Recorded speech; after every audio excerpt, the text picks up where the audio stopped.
नीले समुद्र के किनारे एक सुंदर और साहसी राजकुमार रहता था। उसे जंगलों में शिकार खेलना बहुत पसंद था। हर वसंत ऋतु में वह पास के घने जंगलों में जाता, जहां झीलें और सरोवर प्राकृतिक सुंदरता से भरपूर थे। दूर दूर से पक्षी वहां आते और कलरव करते। एक दिन जब वह तीर कमान लेकर शिकार पर गया, उसका एक तीर उड़ते हुए एक सफेद हंस के पंख में जा लगा। हंस जख्मी होकर जमीन पर गिर पड़ा। राजकुमार उसे मारने ही वाला था कि उसकी नजरें उस हंस की नम आंखों पर पड़ीं। राजकुमार का दिल पसीज गया और उसने हंस को उठा लिया और अपने डेरे में ले आया। अगले दिन सुबह राजकुमार फिर शिकार के लिए निकल गया। उसके जाते ही घायल हंस ने अपने पंख झाड़े और अचानक एक सुंदर युवती का रूप धारण कर लिया।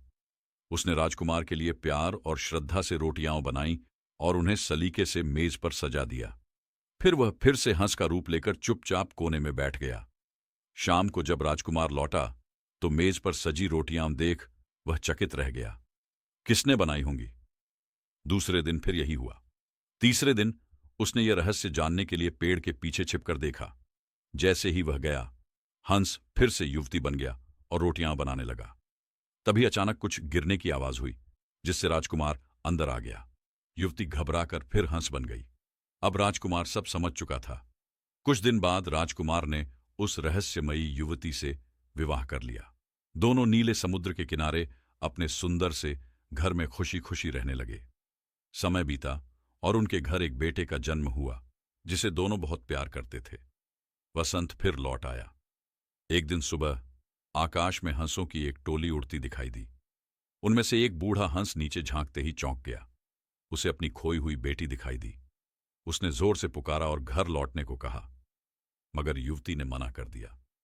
कुछ दिन बाद उसकी मां, एक बुजुर्ग हंस, टोलियों के साथ आई और अपनी बेटी से वापसी की गुहार लगाई।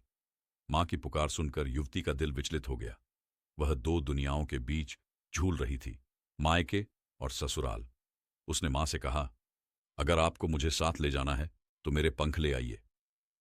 जैसे ही वह मां के दिए हुए पंखों को लेने आगे बढ़ी, राजकुमार ने उसका हाथ कसकर पकड़ लिया।